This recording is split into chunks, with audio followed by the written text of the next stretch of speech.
Listen to me.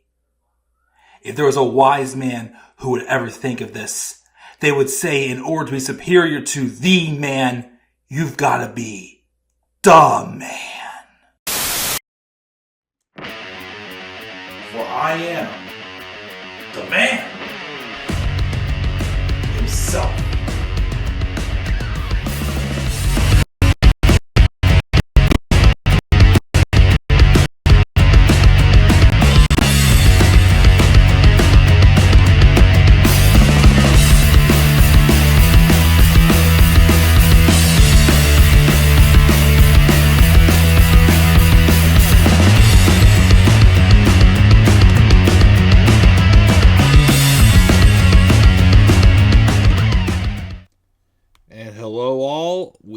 Finally made it to the end, for now, of this review series. Yep, this is episode number 37 of my WWE 24 review series, as we talk about the latest episode in this series, which is the one called Damian Priest, The Rise of El Campeon, which came out actually SummerSlam weekend last year. I do remember when I did finally get a chance to sit down and watch this one. This is the second time I've seen this documentary. When I sat down to watch it the first time, I was blown away by it. I think this was one of those documentaries that they released it at the right time with the story they were telling with Damian Priest when he was world champion. He was trying to be a true fighting champion. He didn't want help. And I feel like this was also a big help in turning Damian face, I believe, as well. And I feel like he has a very relatable story. And it was a very well documented story as well.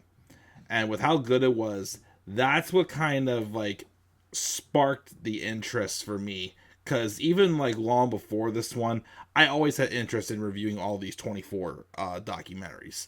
And I think it was this one, of course, that when I saw it, I'm like, geez, I know they don't really make them anymore. I mean, I don't know if they ever will make another one. But my goodness, when I saw how good this one was, I was reminded how good these are and why I wanted to review them once before. That's when I said, screw it, let's make it happen now. So again, we've gotten to the last one that's available now. Like I said, maybe they'll do more, who knows. And we're going to talk about it. And it's a great story, I feel like, for Damian Priest. Keep in mind, too, Damian Priest is not a young guy anymore. I mean, not saying he's old, but he's not in his 20s. He's 42 years old currently. So yes, he's at the point where he made it. He's a reliable guy in the WWE. But he's not someone who has years left on him as a Braun Breaker does, or someone else who's just getting started. No. It took him a while to get to where he is in the company. And he definitely earned it. And he basically had plenty of moments in his life where he could have given up, but he was kind of more well, this is what I gotta do to make it in the wrestling business. What I gotta do, because he truly never saw himself doing anything else, nothing at all. Even his own father, of course, wasn't sure about this, but he proved them wrong. His mother and his sister and his brothers were definitely very behind it, not as much as father. Not saying he was going to disown him, but obviously, he thought Damian was best going to school. People thought that he should have been a firefighter or a police officer or whatnot. But nope. The moment he, laid eyes on wrestling and saw The Undertaker, which I believe the segment that he mentioned was Undertaker putting the Ultimate Warrior in the casket, that's the segment that made me go, I think this is something I want to do. So let's talk about it. Let's talk about the story of Damian Priest, or his real name is Luis Martinez. The documentary started off basically at the end of the story, celebrating where he's gotten to and just showing, how he got to today. So we go back to Damian Priest, who was born in Bronx, New York.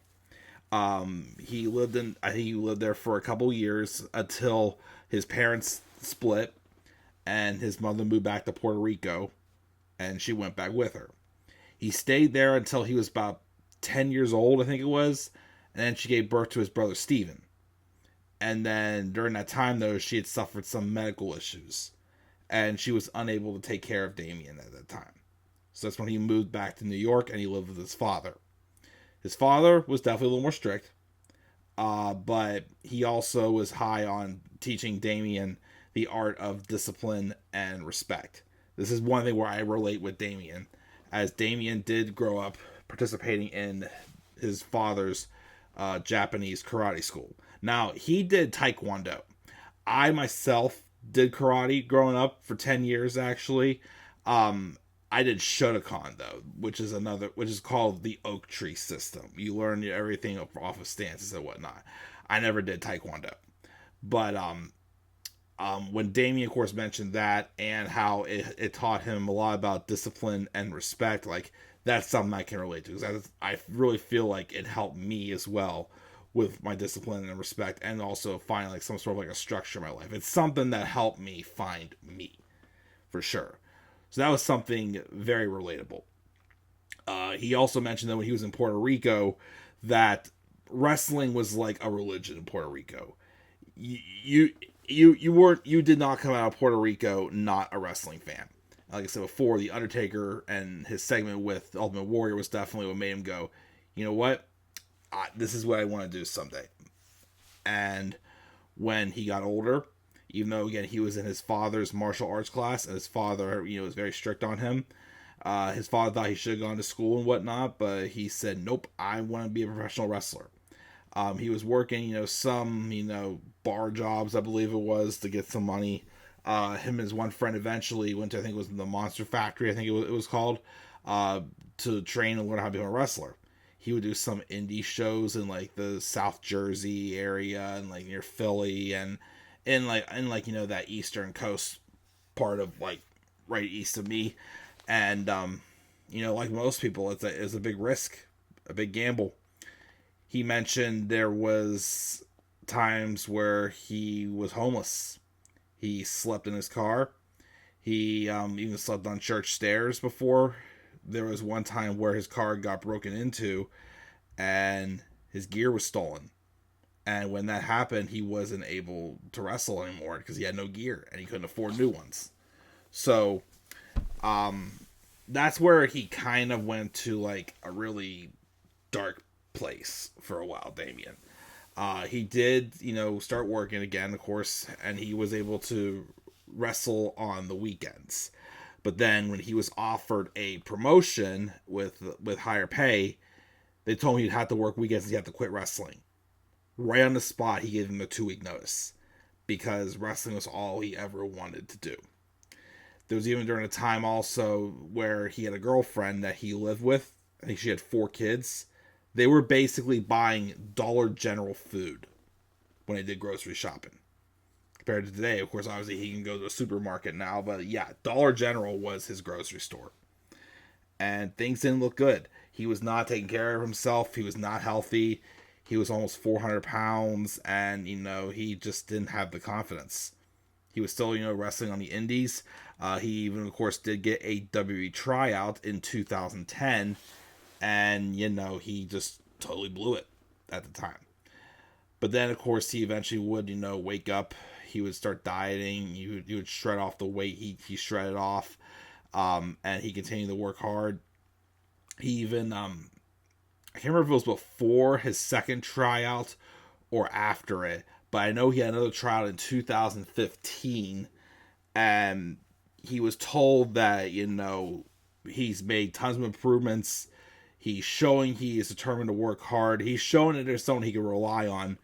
It was just at the time, they didn't have a spot for him. But, he kept on, he kept going.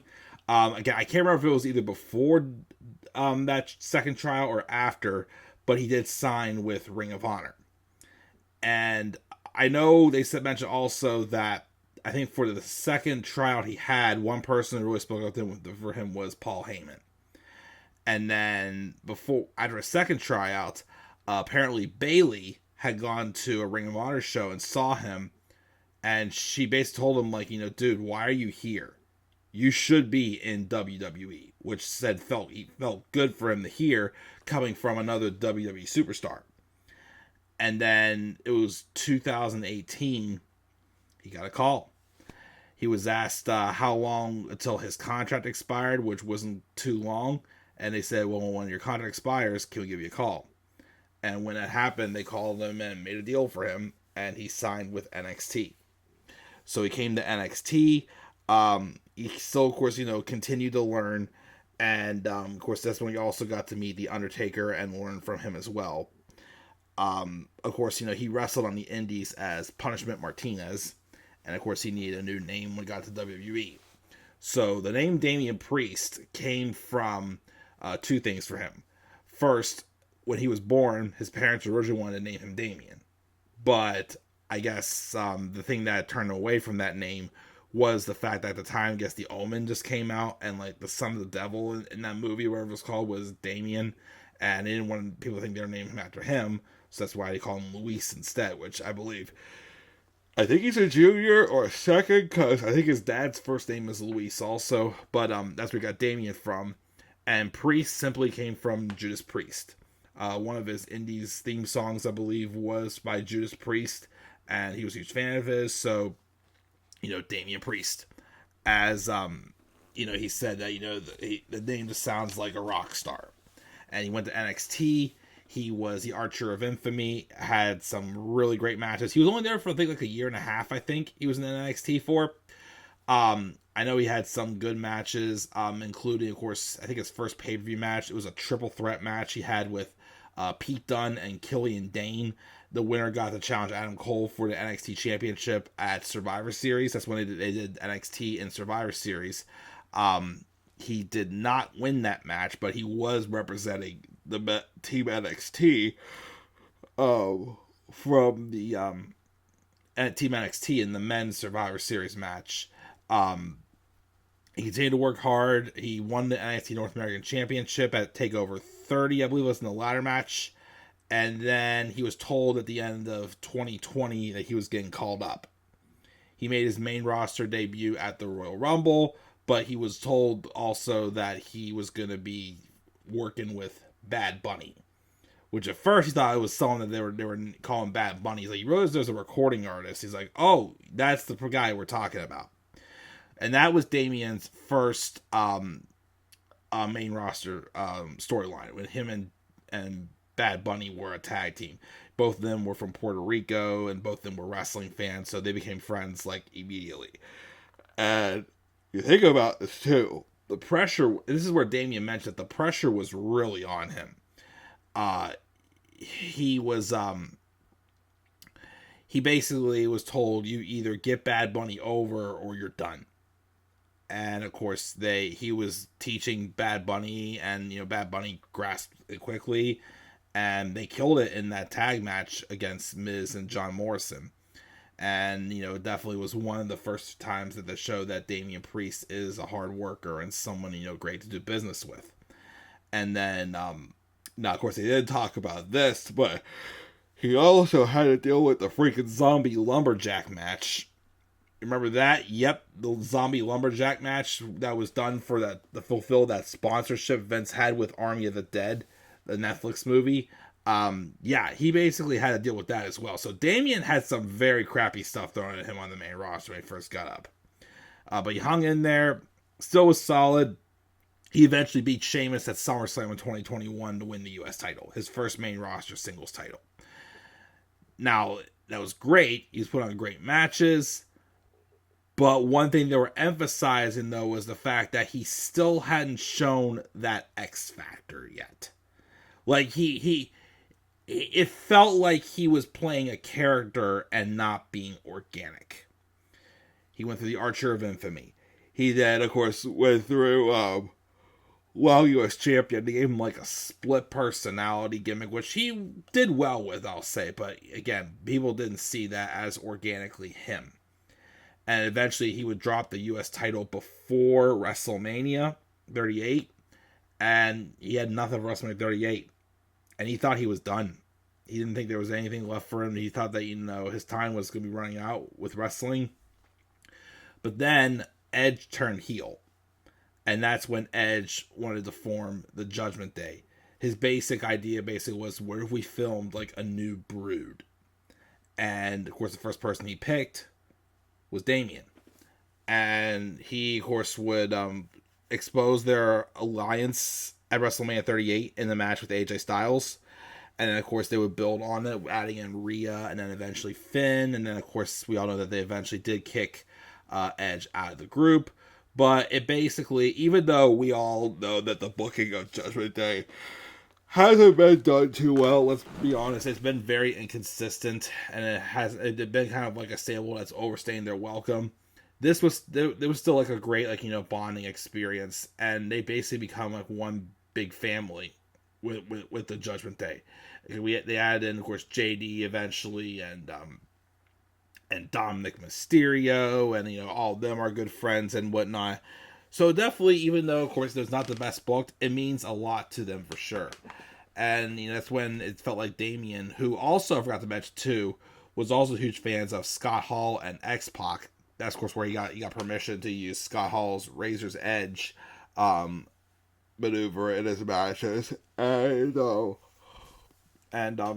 yeah, so he eventually of course would form with the Judgment Day, and then comes Backlash 2023 in Puerto Rico, and they this time set up a street fight with him versus Bad Bunny, and they just knocked it out of the park.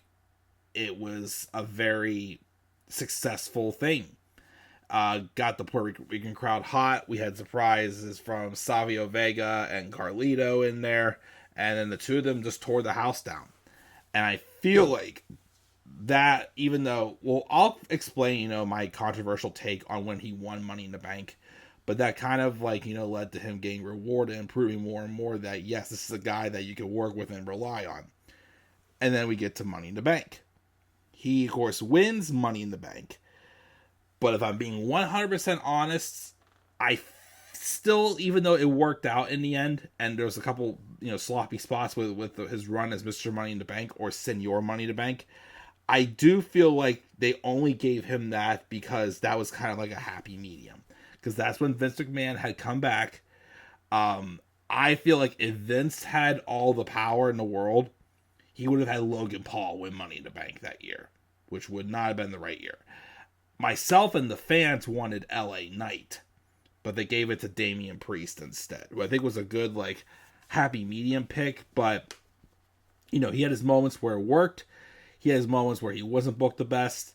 And they even showed on Twitter. He even said it too. It was kind of getting to him. He wasn't sure if they were going to, have him successfully cash in. They thought they were going to have him fail cash in. And we've had a ton of failed cash ins since Baron Corbin first failed back in 2017. So I was even starting to wonder that myself. Or if like Finn Balor was going to cost him, or I don't know what the heck it was. So they were basically like waiting for that key moment for him to do so. And by the way, I did forget to mention, back in NXT, speaking of Finn, the one match that I think really got him on the map and really going in WWE was his NXT TakeOver In Your House match in 2020 against Finn Balor. I forgot to mention that. That's a match I think that really got people even more invested in Damian Priest back then. Even though, again, he still hadn't found himself, that's one that showed that he obviously, is good, he does got what it takes. But anyways, on the day of his cash-in, he was already at the stadium, and then the rest of Judgment Day got called to go in as well. Even during the opening match of night 2, his family got moved towards the front, and yeah, they did the whole thing where Drew won the title from Seth, and he was gloating to Punk. They even showed people backstage telling Damian to soak in this moment. Damian was just so nervous. Again, he's been through a ton, being on the streets, being rejected, having weight problems and everything and whatnot. And then, of course, he successfully cashed in and became the champion, and he just freaking earned it. And then, of course, like he said, too, literally, like, the way Judgment Day were celebrating with him on the stage, that was them legitimately happy for him. Because, that was, like, they basically won as a group right there, which was special for sure. And then, of course, he got his father who said, you proved me wrong. His family got to meet The Undertaker that night, too. his hero for sure. It was something special for sure. And we're seeing him going to TKO and checking out how his poster from Wrestlemania when he won the title was up there and how it felt he made it and whatnot. It was all very special for sure. And I do feel like, again, like is he the top guy? No. But he definitely has become a reliable hand that WWE can keep him in the main event scene and, put on strong performances. I do hope he gets another shot at being World Heavyweight Champion again, or World Champion in some ways, because he was still a heel this time around. And I really feel like, the respect he earned through that title reign, he definitely deserved to have an even longer one than what he did. So I still hope someday they put the belt back on Damian Priest. When that may be, I don't know. But yeah, I think this was an excellent documentary, told a great story about how Damian Priest went from, living on the streets to being El Campeon by being the second person to cash in successfully, and knows at Wrestlemania. So, unreal night, unreal show. And again, a great way to wrap up this 24 review series. Damian Priest, The Rise of El Campeon. What are your guys' thoughts on this documentary? What are your guys' thoughts on the entire 24 series? Do you have a favorite episode of WWE 24 that you would like to mention? Leave your guys' thoughts down in the comments section below, and slap a like on the video, and subscribe for more content on my channel. Follow me on Twitter as well, at the Club of the Man 93, and also follow me on TikTok and Instagram at the Club of the Man 1993. Thank you guys all again for being all part of this journey. We've watched all of the 24 reviews, and again, I do hope they do more of these, because they definitely help you get more invested in guys like Damian Priest, and really give you a behind the scenes look at what these people really do go through to get to where they are today. So I hope you guys will do check these out. If you've also seen all the 24s, make sure you mention that below. If you watch all these 24 reviews, mention that as well too. And until then, guys, I'm checking out. I'll catch you later. I'll catch you whatever's next. Have a great rest of your night, and do not forget, in order to be superior to the man, you've got to be the man. And for I am the man himself. And that is not just an opinion, my friends. That is a fact of life. Instead of saying, yeah, I should say, all rise. All rise for the rock star. All rise for the outlaw. Personally, I still like his NXT theme, the but that all rise one, it is growing on me. But yes, I'll catch you guys all later. Have a great night. Peace.